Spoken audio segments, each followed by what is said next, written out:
friends, welcome back to my channel. Okay friends, today start to teach RNA. Okay friends, start करते हैं. In RNA, every nucleotide reduce has an additional OH group present at 2 position in the ribose. Friends ये बोल रहा है कि RNA में OH group present होता है 2 पोजीशन में. RNA में 2 पोजीशन में OH ग्रुप प्रेजेंट होता है. ओके फ्रेंड्स, फिर हम दिखाते हैं OH ग्रुप कैसे प्रेजेंट रहता है RNA में.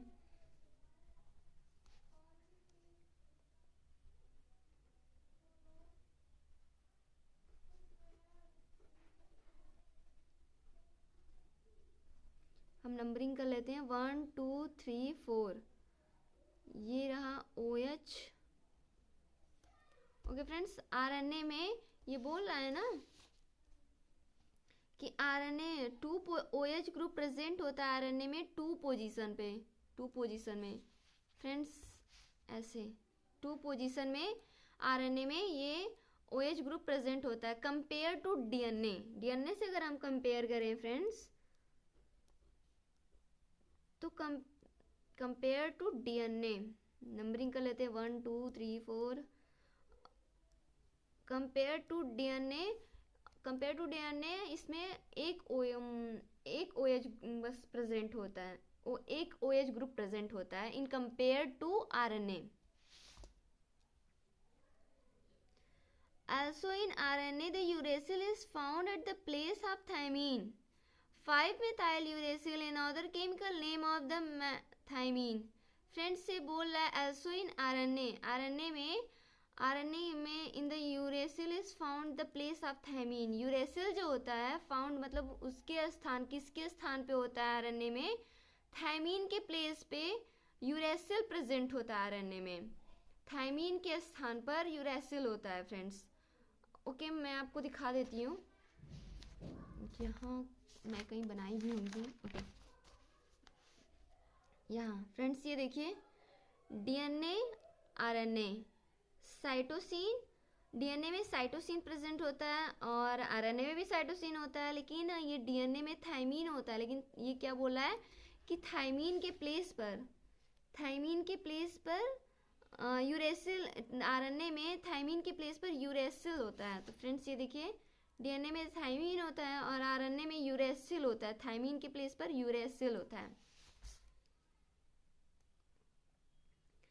5 और जो फ्रेंड्स होता है जो थायमीन है, थायमीन का अनदर केमिकल नेम क्या है? ये केमिकल नेम बोल सकते हैं या कोई अन्य नाम उसका हो, तो वो है 5-methyl uracil. Okay, DNA as an acidic substance present in nucleus was first identified Frederick Mescher in 1869. Friends DNA एक एसिडिक सब्सटेंस है जो प्रेजेंट होता है न्यूक्लियस में, जो प्रेजेंट होता है मतलब जो उपस्थित होता है न्यूक्लियस में. वाज फर्स्ट आइडेंटिफाई, इसकी पहचान पहली बार किसने करवाई थी? फ्रेडरिक मैस्चर ने. कब करवाई थी? 1869 में. DNA फ्रेंड्स सेल के अंदर न्यूक्लियस होता है, न्यूक्लियस के अंदर DNA मिलता है. DNA का लेंथ कितना होता है? 1.8. हाँ, he named it as nuclein. Okay, Friedrich Miescher ने पहचान कराया DNA के एसिडिक सब्सटेंस है न्यूक्लियस के अंदर. ओके, अब DNA as an acidic substance, DNA acidic substance क्यों होता है? पहले फ्रेंड्स तो हम ये जानेंगे कि DNA को एसिडिक सब्सटेंस हम क्यों बोलते हैं. फ्रेंड्स DNA में मिलता है phosphate group. Phosphate group H+ ion को रिलीज करता है, मतलब प्रोटॉन को रिलीज करता है. जो भी सब्सटेंस प्रोटॉन को रिलीज करता है उसे क्या बोलते हैं हम? एसिड. यहाँ पर क्या है? यहाँ पर DNA है. DNA में फोस्फेट ग्रुप होता है और फोस्फेट ग्रुप क्या करता है? प्रोटॉन को रिलीज करता है. और प्रोटॉन का मतलब क्या होता है? प्रोटॉन मतलब H+ आयन को रिलीज करता है, छोड़ देता है. इसलिए हम DNA को एसिडिक सब्सटेंस बोलते हैं. ओके फ्रेंड्स, अब हम क्लियर हो गया आप लोग को कि DNA को एसिडिक सब्सटेंस क्यों बोलते हैं. He named it as nuclein. Friends जब पहली बार फ्रेडरिक मेस्चर ने डीएनए को आइडेंटिफाई किया था तो नाम दिया था डीएनए को nuclein.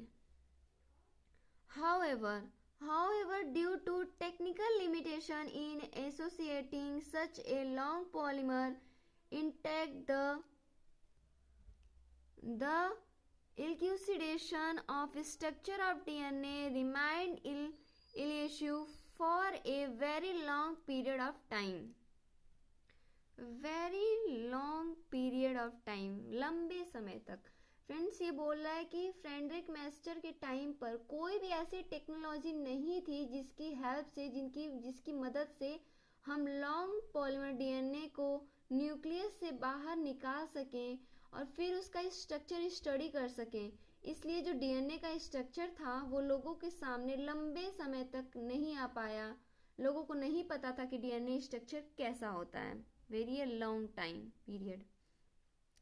It was only in 1953 that James Watson and Francis Crick, based on the X-ray diffraction data produced by Maurice Wilkins and Rosalind Franklin. Friends पहले समझते हैं। It was only in 1953 that James Watson and Francis Crick, based on the X-ray diffraction data produced by the Maurice Wilkins and Rosalind Franklin, proposed a very simple but famous double helix model of the structure of the DNA. Friends पहले हम जानेंगे कि ये x ray diffraction data होता क्या है। X ray diffraction data क्या होता है? फ्रेंड्स एक्सरे डिफ्रैक्शन डाटा एक एक्सपेरिमेंटल साइंस है जिससे हम क्या करते हैं, जिससे हम किसी भी केमिकल का एटॉमिक स्ट्रक्चर पता करते हैं, उसी को हम एक्सरे बोलते हैं। ओके फ्रेंड्स ये लाइन थोड़ा समझने वाली है। देखिए बोल दिया है पहले James Watson and friends Crick based on X-ray, तो थोड़ा सा आप कंफ्यूज आएंगे। फ्रेंड्स देखिए यहाँ Maurice Wilkins and Rosalind Franklin ने वो क्या किया था, एक्सरे डिफ्रैक्शन डाटा को दिया था। एक्सरे डिफ्रैक्शन डाटा दिया था किसका? डीएनए का। ओके किसने दिया था? Maurice Wilkins and Rosalind Franklin ने दिया था। ओके फ्रेंड्स डाटा दिया। फ्रेंड्स इसी डाटा के बेस पर James Watson and Francis Crick ने क्या किया था, 1953 में डीएनए के स्ट्रक्चर के लिए एक फेमस डबल हेलिक्स मॉडल दिया। ये देखिए प्रपोज्ड ए डबल हेलिक्स, एक फेमस डबल हेलिक्स दिया था, famous double helix model structure दिया था।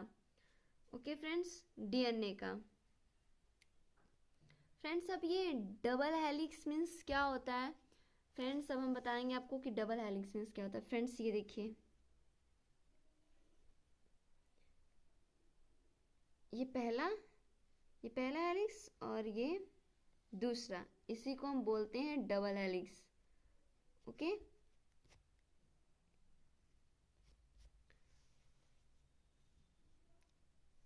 अब आगे बढ़ते हैं।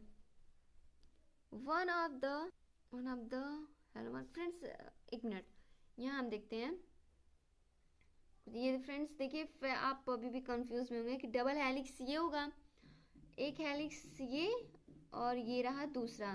ओके फ्रेंड्स इसको हम डबल हेलिक्स बोलते हैं। डबल हेलिक्स मॉडल आपसे क्वेश्चन पूछा जाएगा कि डबल हेलिक्स मॉडल किसने दिया, तो आप बोलेंगे James Watson and Francis Crick ने दिया था। फ्रेंड्स ये पॉलीन्यूक्लियोटाइड की चेन होती है। ओके ये दो पॉलीन्यूक्लियोटाइड की चेन है जो आपस में इस तरह से अरेंज है, इसी को हम क्या बोलते हैं? डीएनए का structure double helix. Okay friends अब आगे बढ़ते हैं। One of the hallmark of the principle of one of the hallmark of their proposition was the base pairing between the two strand of polynucleotide chain. Friends ये बोल रहा है base pairing हो रहा है दो स्टैंड के बेस पॉलीन्यूक्लियोटाइड चेन पर। फ्रेंड्स अब हम फिगर देखते हैं। बेस पेयरिंग आप ऐसे नहीं समझ पाओगे। ये बोल रहा है ना बेस पेयरिंग,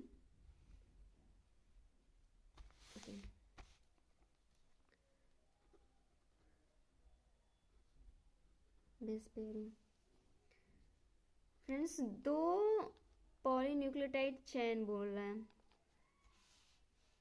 ये देखिए two stand of polynucleotide chain. अब हम लोग टू स्टैंड बना देंगे पॉलीन्यूक्लियोटाइड चेन की। अब फिर क्या बोल रहा है देखिए, बेस पेयरिंग हो रही है वन ऑफ द हॉलमार्क के बीच में। अब देखिए बेस पेयरिंग किसको बोलते हैं फ्रेंड्स, इसको। ये देखिए हॉलमार्क है हमारा, ये हमारा बेस है। ओके, ये आपस में मिल जाते हैं फ्रेंड्स, ये आपस में मिल जाते हैं। देखिए बोल रहे हैं हाँ one of the base pairing, proposition of the base pairing हो रहा है फ्रेंड्स। ये दो बेस आपस में मिल जाते हैं, इसी को हम बोलते हैं बेस पेयरिंग। ओके फ्रेंड्स, ये जो बेस पेयर अभी आप नोट किए, ये बेस पेयर देख रहे हैं आप, तो ये बेस पेयर क्या है, ये base pair adenine, thymine, guanine, cytosine होता है फ्रेंड्स। एडनिन के साथ हमेशा थाइमीन होता है और गुआनिन के साथ हमेशा साइटोसिन होता है। और ये बेस पेयर जो होता है वो adenine, thymine, guanine and cytosine होता है। और इन सब के बीच में जो पेयरिंग होती है उसी को हम बेस पेयरिंग बोलते हैं। ओके फ्रेंड्स, अब हम इसको अच्छे से समझते हैं बेस पेयरिंग। इस लाइन को हम थोड़ा डिटेल्स में पढ़ते हैं। One of the hallmark properties was base pairing between the two strand of polynucleotide chain. पहले तो फ्रेंड्स ये बोल रहा है कि two strand of polynucleotide chain की, पहले आप तो ऐसे बेस पेयरिंग देख लिए। अब जो ये बोल रहा है उसके बेस पे अब हम देखते हैं। ये बोल रहा है कि एक टू स्ट्रैंड का पॉलीन्यूक्लियोटाइड चेन है। अब हम इसको डिटेल्स में देखते हैं थोड़ा। फ्रेंड्स ये देखिए पॉलीन्यूक्लियोटाइड की चेन हुई और इस पे ये बेस पेयरिंग हो रहा है।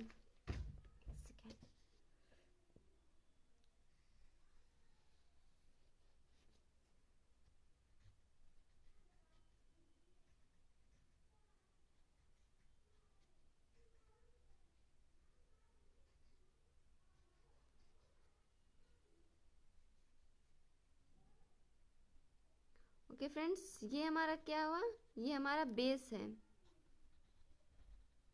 ओके और इनके बीच में पेयरिंग हो रही है फ्रेंड्स। इनके बीच में अगर पेयरिंग होती है तो उसी को हम बोलते हैं बेस पेयरिंग। ये देखिए हमारा बेस है और इनके बीच में पेयरिंग हो रही है। ये हमारा बेस है, इनके बीच में पेयरिंग हो रही है। ये हमारा बेस है और इनके बीच में पेयरिंग हो रही है।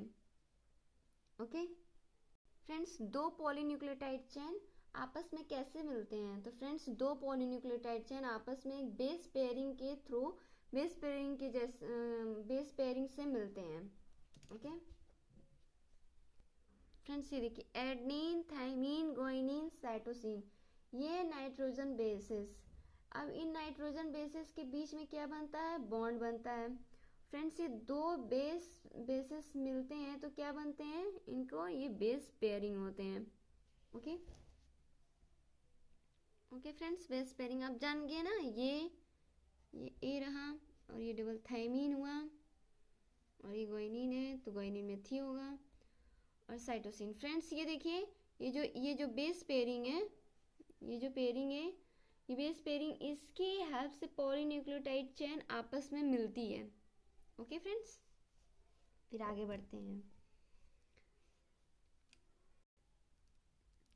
However, this proposition was also based on the observation of Erich Chargaff that for a double-stranded DNA, the ratio between adenine, thymine, guanine, cytosine, the constant and equal one, ये equal one बोल रहा है friends. ये बोल रहा है Irwin चारग्राफ जो है, इरविन चारग्राफ ने बताया कि जो डबल स्टैंडर्ड डीएनए है फ्रेंड्स, ये बोला डबल स्टैंडर्ड जो डीएनए है उसमें adenine, thymine, guanine, cytosine same होगा सब में। ओके फ्रेंड्स, ये बोल रहे हैं कि डीएनए में जितना एडनिन होगा उतना थाइमीन होगा, और जितना ग्वानिन होगा उतना ही साइटोसिन होगा, कांस्टेंट इक्वल, ये इक्वल होंगे। फ्रेंड्स ये देखिए यहाँ, फ्रेंड्स ये एरविन चारग्राफ यही बताना चाह रहे हैं कि डबल हेलिक्स जो डीएनए है उसमें जो एडनिन थाइमीन ग्वानिन साइटोसिन है वो इक्वल है। देखो फ्रेंड्स, जितना एडनिन होगा इक्वल वन उतना थाइमीन होगा, और जितना ग्वानिन होगा उतना इक्वल वन साइटोसिन होगा। ओके फिर आगे बढ़ते हैं। The base pairing confer a very unique property to the polynucleotide chain. They are said to be complementary to each other. Friends, complementary जैसे कि इसको हम बोल सकते हैं कॉम्प्लीमेंट्री। ओके फ्रेंड्स, अब बोलेंगे कि कॉम्प्लीमेंट्री का मतलब क्या होता है। फ्रेंड्स ये देखिए, कॉम्प्लीमेंट्री ए हुआ, यहाँ एडनिन थाइमिन हुआ, यहाँ ग्वानिन हुआ और साइटोसिन हुआ, इसी को हम बोलते हैं कॉम्प्लीमेंट्री। पूरी तरह से, पूर्णता इसको बोलते हैं। अब हम लाइन का पूरा मीन्स जानेंगे। The base pairing confer a very unique property polynucleotide chain की। ओके फ्रेंड्स, ये देखिए फ्रेंड्स, ये जो बेस पेयरिंग हुई, ये base pairing confer a very unique property of the polynucleotide chain. They are said to be complementary to each other. ये देखिए base pairing है पॉलीन्यूक्लियोटाइड चेन में, जिसको बोलते हैं कॉम्प्लीमेंट्री। ओके एंड क्लियर दिख रहा है ना। And therefore if the sequence of base in one strand is known, then the sequence in other strand can be predicated. Okay, therefore if sequence base one strand is known। Friends ये बोला हमने एक polynucleotide की चैन ली, हम लोगों को उसके base के सीक्वेंस पता थे, एक बेस के सीक्वेंस पता थे, वन स्टैंड आई नो, हम जानते थे एक सीक्वेंस, एक उसके बेस सीक्वेंस हमें पता था, और उसकी हेल्प से हम लोग दूसरे पॉलीन्यूक्लियोटाइड चैन का सीक्वेंस पता कर लिए। फ्रेंड्स अब हम देखते हैं इस लाइन का मीन्स। ये बोल रहे हैं कि एक पॉलीन्यूक्लियोटाइड चैन हम लोगों को पता थी। फ्रेंड्स जैसे एडनिन ग्वानिन साइटोसिन थाइमीन, ये बोल रहे हैं कि हमें एक पॉलीन्यूक्लियोटाइड चेन पता थी, one strand I know, one strand I know, ये one strand base pair sequence इन्हें पता था। देन तब हम लोगों ने क्या किया, then the sequence in another stand can be predicted, हम लोग दूसरा प्रेडिकेट कर लिए। ये देखिए एडनिन के साथ क्या होता है फ्रेंड्स, थाइमीन होगा, ग्वानिन के साथ क्या होगा, साइटोसिन होगा, साइटोसिन के साथ क्या होगा, ग्वानिन होगा, थाइमिन के साथ क्या होगा, एडनिन होगा। इसी को हम बोलते हैं कॉम्प्लीमेंट्री। इसको अब हम लोग पता कर लिए, वन स्टैंड हम लोगों को पता था, एक बेस पेयरिंग हम लोगों को पता थी, और दूसरा हम लोगों ने पता कर लिया। ये यही बोल रहा है इस लाइन में। Also if each strand from a DNA let us call it as a parental DNA, act as a template for synthesis of a new strand. Okay, each strand from a DNA let us call, एक DNA stand है, DNA stand के यहाँ, और हम लोग उसको क्या बोलेंगे, parental DNA. Act as template for synthesis of a new stand the two double standard DNA let us call them as daughter DNA. Friends इसका भी हम लोग मतलब जानते हैं पहले, ये देखिए। ओके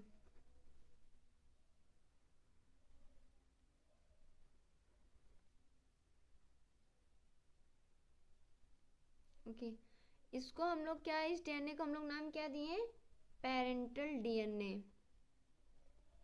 ओके और ये क्या बोल रहा है, नाम दिए और हम लोग डीएनए को कॉल नाम दिए पेरेंटल डीएनए। ओके, इसको नाम दिए हम लोग पेरेंटल डीएनए। अब फिर लाइन आगे की लाइन क्या बोल रहा है, act as a template for a synthesis of a new stand. इसमें पेरेंटल डीएनए जो है वो न्यू स्टैंड करेगी the two double standard DNA. इसमें से दो डबल स्टैंडर्ड डीएनए होगा, let us call them as a daughter DNA, जिसे हम डॉटर डीएनए बोलेंगे। ओके, अब इस लाइन को आप रिमेंबर याद रखे रहना। ओके, अब हम इसको पेरेंटल डीएनए क्यों बोलते हैं, पेरेंटल डीएनए हम लोग इसको इसलिए बोलेंगे कि इसकी क्योंकि इस डीएनए की कॉपी से दो न्यू डीएनए बनेंगे। ये बोल रहा है कि टू डॉटर डीएनए। फ्रेंड्स ये वो देखिए, act as double stand DNA, और डबल स्टैंडर्ड जो पेरेंटल डीएनए से बनेगा और उसको हम लोग डॉटर डीएनए बोलेंगे। फ्रेंड्स ये वो देखिए, पेरेंटल डीएनए से वन कॉपी और ये देखिए टू कॉपी। पेरेंटल डीएनए से ये दो कॉपी बने डीएनए के, इन दोनों को क्या बोलेंगे, डॉटर डीएनए बोलेंगे। ओके फ्रेंड्स, इस लाइन का पहले मतलब समझो कि ये जो बोल रहा है कि ये डीएनए है, डीएनए को हम लोग नाम दिए पेरेंटल डीएनए। पेरेंटल डीएनए से दो डॉटर डीएनए बना, एक ये और एक ये, इन दोनों को डीएनए को डॉटर डीएनए बोलेंगे हम। ओके, अब फिर आगे देखते हैं क्या बोल रहा है। Daughter DNA thus produce would be identical to the parental DNA molecule. Because of the genetic implication of the structure of DNA become very clear. Friends से बोल रहा है कि the two DNA double DNA है और thus produced would be identical parental DNA. Friends ये बोल रहा है कि ये जो डॉटर डीएनए है जो पेरेंटल डीएनए से बना हुआ है वो सेम पेरेंटल डीएनए के ही जैसे होंगे, वो सेम पेरेंटल डीएनए के जैसे होंगे, कोई भी चेंजेस नहीं आएगा इसमें। जो फ्रेंड्स ये देखिए, ये डीएनए है और ये सेम, देखिए ये एडनिन है तो यहाँ थाइमीन होगा, और ये गोइनिन है, यहाँ साइटोसिन होगा, यहाँ साइटोसिन है तो गोइनिन होगा, यहाँ थाइमीन है तो एडनिन होगा। फ्रेंड्स इसका अगर कॉपी बनेगा तो सेम ऐसा बनेगा, एडनिन है तो थाइमीन होगा, गोइनिन है तो साइटोसिन बनेगा, साइटोसिन है तो गोइनिन बनेगा, थाइमीन है तो एडनिन बनेगा। फिर इसका कॉपी एक बनेगा, ये पेरेंटल डीएनए है और ये इसका डॉटर डीएनए है, और एक और इसका डॉटर डीएनए है, एडनिन है तो थाइमीन बनेगा, गोइनिन है तो साइटोसिन बनेगा, साइटोसिन है तो गोइनिन बनेगा, थाइमीन है तो एडनिन बनेगा। फ्रेंड्स ये देखिए, ये है पेरेंटल डीएनए और ये इसका टू डॉटर डीएनए है, और वो ये बोलना चाह रहे हैं कि वो हूबहू उस सेम पेरेंटल डीएनए की जैसा होगा। देखिए फ्रेंड्स, कोई चेंजेस नहीं होगा, नो चेंजेस। ओके फ्रेंड्स, अब हम इस लाइन का जानेंगे। Because of this the genetic implication of this structure of DNA become very clear. Friends ये बोल रहा है इसी कॉम्प्लीमेंट्री के बेस पर डीएनए का जो स्ट्रक्चर है वो काफ़ी हद तक क्लियर हो चुका था कि कौन सा बेस किस बेस के साथ मिलेगा, कितने हाइड्रोजन बॉन्ड बनाए, एडनिन थाइमीन के साथ डबल बॉन्ड होगा, गोइनिन साइटोसिन के साथ ट्रिपल बॉन्ड होगा। ओके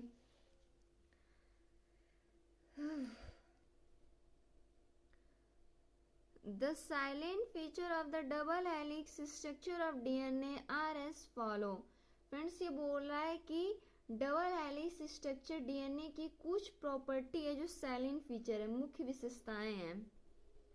फर्स्ट विशेषताएं इनकी देखिए। First, it is made up of two polynucleotide chain where the backbone is constituted by sugar phosphate and the base project inside. Friends ये बोल रहा है कि दो पॉलीन्यूक्लियोटाइड की चेन जो it is two polynucleotide chain. Friends ये बोल रहा है डीएनए का जो डबल हेलिक्स का स्ट्रक्चर है उसमें जो दो चेन है फ्रेंड्स वो दो पॉलीन्यूक्लियोटाइड चेन है। उस चेन को हम आपको दिखाते हैं, दो चेन है फ्रेंड्स, एक मिनट दिखाने से पहले। फ्रेंड्स ये देखिए, जो कांस्टेंट किससे कांस्टेंट? शुगर और फॉस्फेट से है। ओके, ये फ्रेंड्स देखिए शुगर, ये रहा पेंटोस शुगर और ये है हमारा phosphate. And the base project inside, जो बेस प्रोजेक्ट होता है फ्रेंड्स वो अंदर की साइड होता है, अंदर की तरफ होता है। फ्रेंड्स ये बोल रहा है कि जो डीएनए का जो डबल हेलिक्स स्ट्रक्चर है उसमें जो दो चैन है वो दो पॉलीन्यूक्लियोटाइड चैन है, और where the backbone is constitute by the sugar phosphate. और ये जो बैकबोन की जो चैन है, ये फ्रेंड्स ये देखिए बैकबोन की चैन, ये रही बैकबोन की चैन, और बैकबोन की चैन किससे बनी हुई है? शुगर और फॉस्फेट से। शुगर और फॉस्फेट से बैकबोन की चैन बनी हुई है। और फ्रेंड्स क्या बोल रहा है? और ये बोल रहा है कि बेस प्रोजेक्ट इनसाइड होता है, अंदर की तरफ होता है। ये देखिए,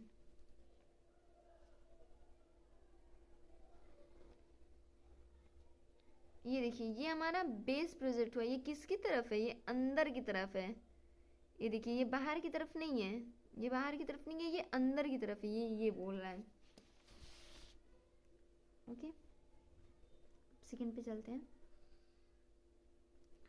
The two chain have anti-parallel polarity. It means if one chain has a polarity 5-3, the other has 3-5. Friends ये बोला है दो चैन है जो एंटी पैरेलल है। इट मीन्स जो चैन की पोलैरिटी 5-3 इंड है और एक 3-5 इंड है। फ्रेंड्स ये बोल रहा है कि जो बेस है 2 स्टैंड है।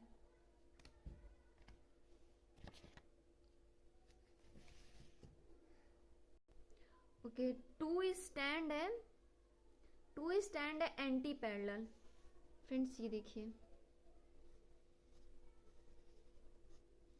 2 स्टैंड है एंटी पैरेलल, ये हमारा स्टैंड हो गया। और ये क्या बोल रहा है?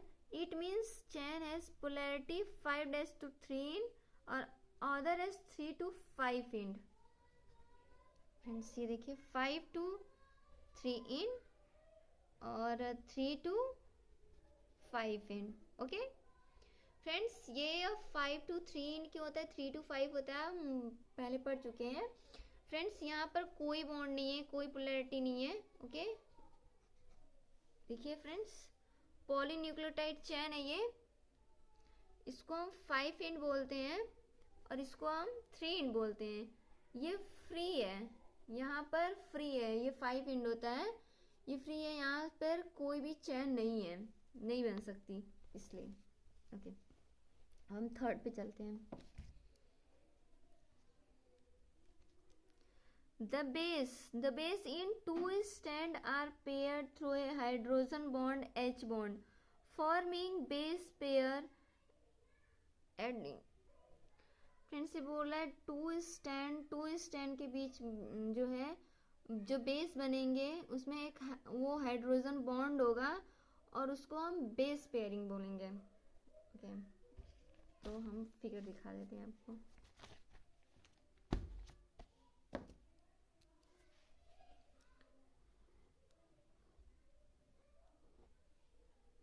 ये देखिए क्या बोल रहे हैं, द बेस इन 2 स्टैंड की बेस बनी are pairing through a hydrogen bond forming a base pair, उसको हम बेस पेयर बोलेंगे।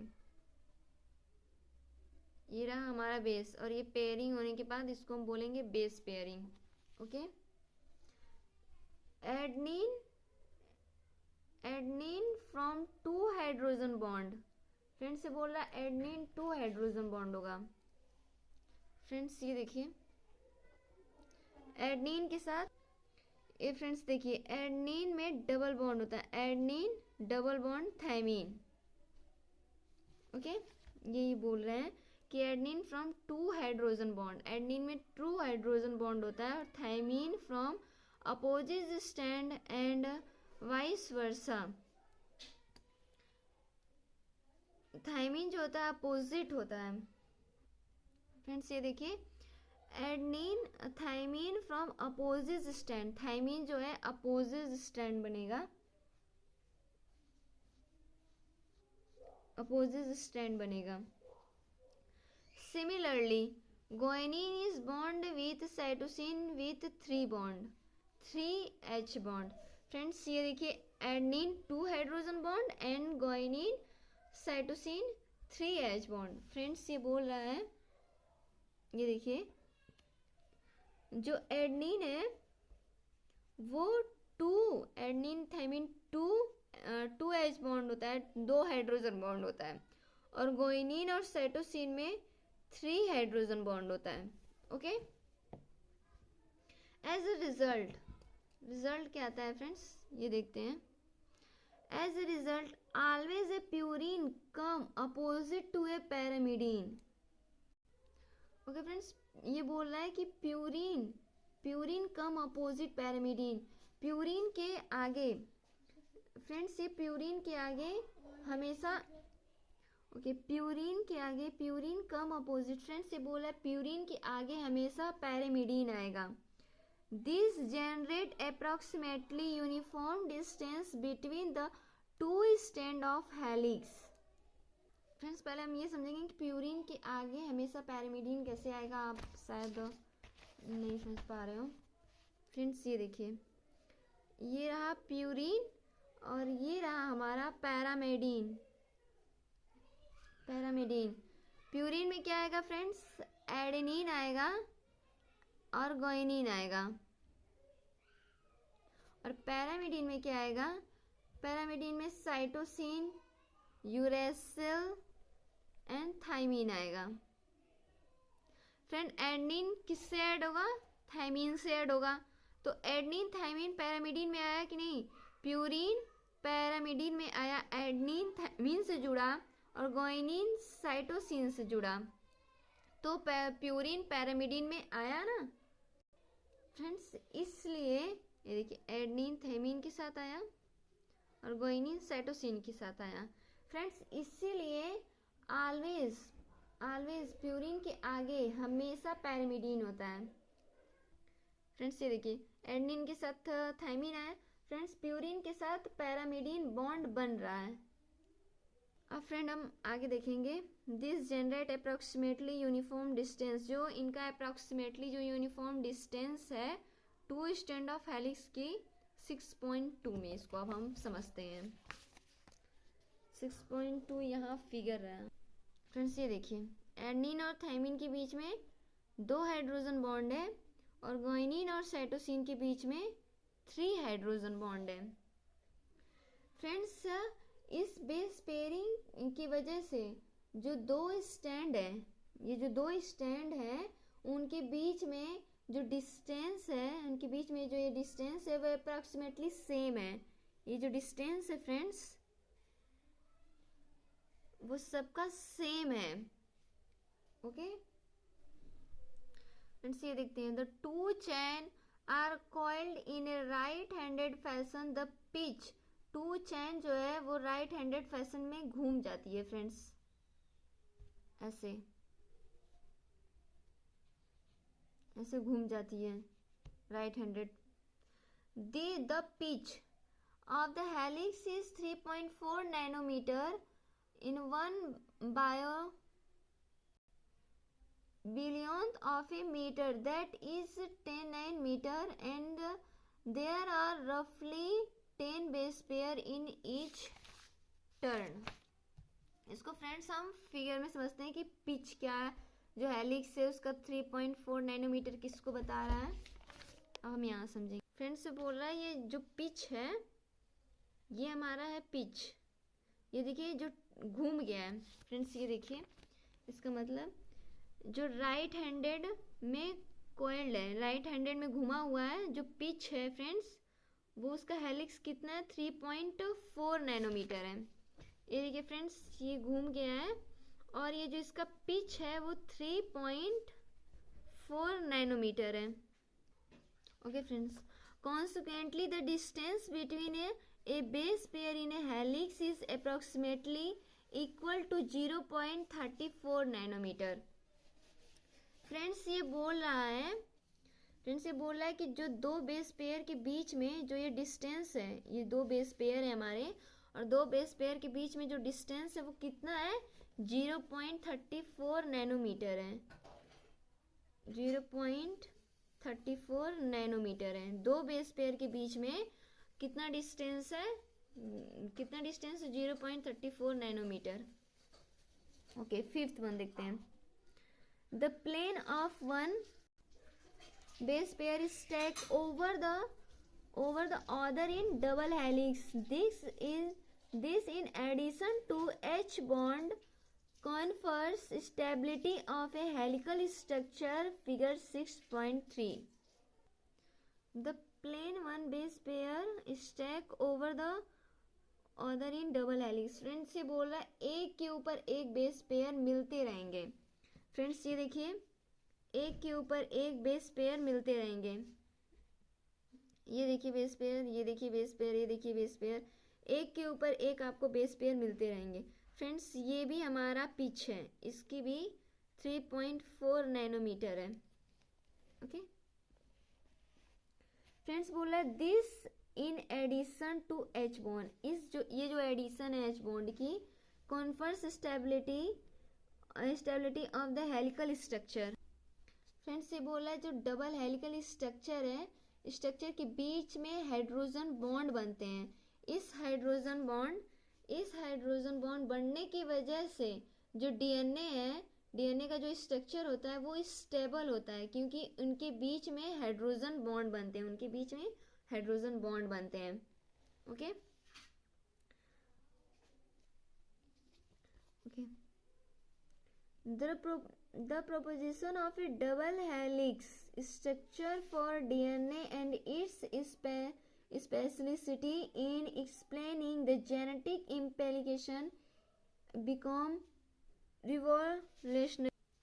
Okay friends, the double helix structure of the DNA का फ्रेंड्स जब स्ट्रक्चर आया, संरचना आया डीएनए का, फ्रेंड्स ये बोला जब डीएनए का डबल हेलिक्स डीएनए आया, ये देखिए structure of DNA and double helix, जब डीएनए का डबल हेलिक्स डीएनए आया, उसकी वजह से जो डीएनए है उसको समझाना और भी आसान हो गया। डीएनए की जो जेनेटिक इम्प्लीकेशन